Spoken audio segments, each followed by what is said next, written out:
Right, very good. I'll let Rahul open us up. Tom, welcome to Pune. You've had a couple of days to reflect on the happenings of Dharamshala in that high-octane, nail-biting finish that we had. What are some of the learnings, and how do you look forward to this game against South Africa now? Yeah, as you said, reflecting on what was an amazing game of cricket. Obviously disappointing to come out on the wrong side of it, but I think if you look at the game as a whole, we did a lot of good things really well. We're obviously put under pressure, or a lot of pressure at the start, the way Australia came out to bat, but I think the way we were able to pull ourselves back into the game, we obviously understood pretty quickly that it was a pretty decent surface, and it was going to be a high pass score. They probably got a little bit more than what we wanted towards the back end, but I think we obviously put ourselves in a position towards the end of the game to win the game, which is, I guess, what you want in these World Cup games, is to put yourself in a position where you can win. And when you're chasing something like 400, you kind of need everything to go well. And from a batting point of view, I thought we did a fantastic job. We were, one shot away from being on the other side. So a lot of positives. We obviously reflected from a bowling point of view as well, and hopefully we can I guess put those learnings into practice tomorrow. Just going on to that 388 that we kind of were chasing in that game, coming up against a side which has come close to 400 a couple of times in this tournament. Does that kind of make you look at strategy around how to utilize the bowlers a bit better and stuff like that as well?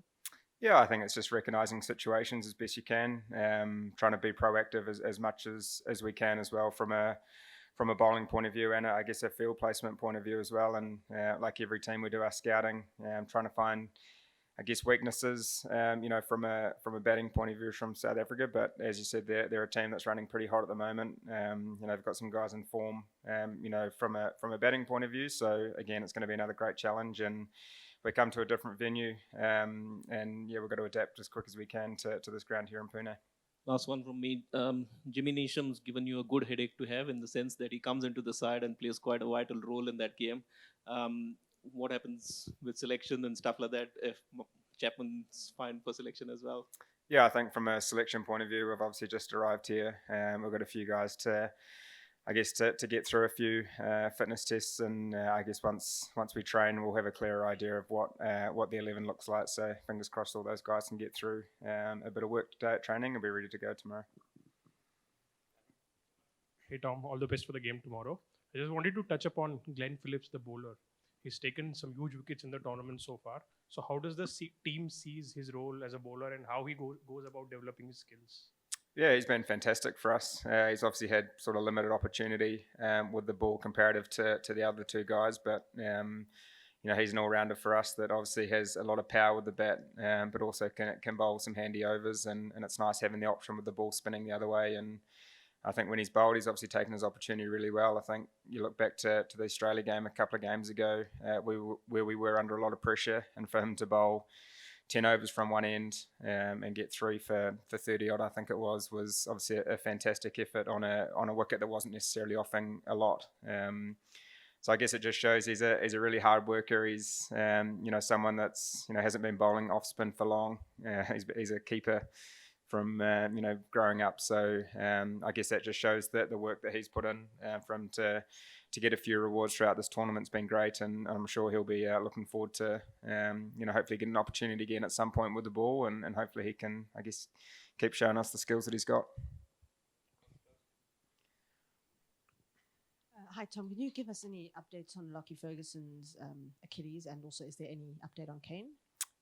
Just as I said before, there's Lockie, Kane, and Mark Chapman. We'll obviously get through hopefully a bit of work today, and then we'll see how they pull up from a selection point of view. But yeah, obviously Lockie went off in the last game with a bit of an Achilles niggle, so fingers crossed he'll be right for tomorrow. And then, I don't know what you gained from our intro, but it was about the Rugby World Cup and just kind of the sentiment around South Africa, and obviously they're taking a lot of inspiration from that. I know you guys didn't win it, but what can you get from the All Blacks, if anything, to kind of motivate yourselves?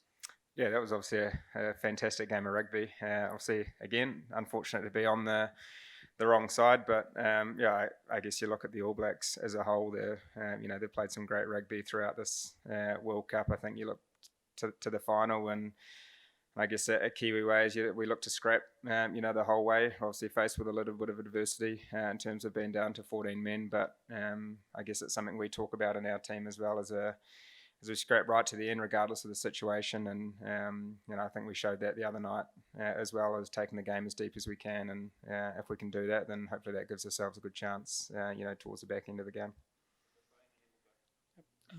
Such a long tournament, as a team, how do you go about picking at the right time? And in that context, the previous 2 games, would you say are the blessing in disguise?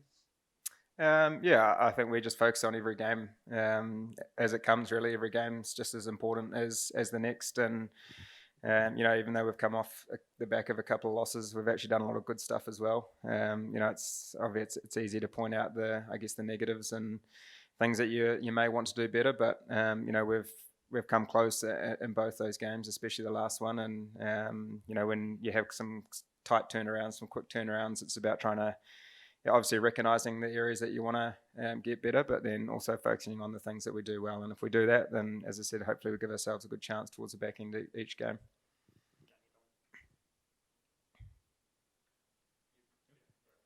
Tom, I don't know. The situation in South Africa is that not too many people have noticed the Cricket World Cup because of the Rugby World Cup. And I just wonder, is something similar true in New Zealand? You guys have been able to kind of sail under the radar until now? There's obviously 2, pretty special sporting events going on at the moment. Obviously, one's just finished, but we certainly feel the support that we have back home. It might be slightly different to other countries around the world, but we certainly feel the support. Back home, obviously a few people here as well, which is nice. We certainly understand. The country's right in behind us, and hopefully we can, I guess, make them proud as much as we can. Tom, South Africa's blueprint is fairly obvious for all to see. I mean, they're basically playing T20 cricket with 30 overs to get there. So early wickets is obviously the key, perhaps, to disturbing that blueprint. And obviously Lockie would be important. But are you thinking that bowl your strike bowlers up front? Early wickets might be the key tomorrow? Yeah, I think whatever game you play, not just against South Africa, I think it's important. Wickets are really important. That's the way to stem the run rate as best you can by taking wickets, and that's not just at the top, that's through the middle as well. And as you said, we've seen South Africa, they're running really hot at the moment, and they've got a lot of power throughout their whole lineup. So certainly wickets is going to be important, and I guess it's just trying to understand the matchups as best you can. And we certainly know we've got a world-class bowling attack as well, and when they're on song, they're certainly very threatening. So if they, I guess, bowl to the best of their ability, then we'll certainly give ourselves a good chance. But yeah, as I said, on the back of that, South Africa has a lot of batters that are in form, and certainly going to be a great contest tomorrow.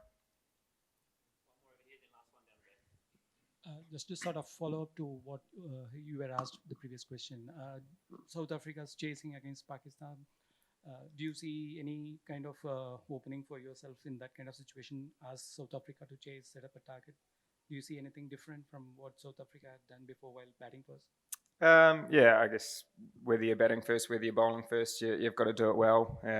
It's, I guess you look at games in the past here, whether dew's going to be a factor, and I guess we're going to come up with the decision of what's going to be best for us in terms of how we want to approach this game. So I guess that sometimes you could look at the opposition and what they want to do, but for us it's always been about focusing on us and what's best for us as a team. So we'll obviously have those discussions throughout training and come up with those decisions.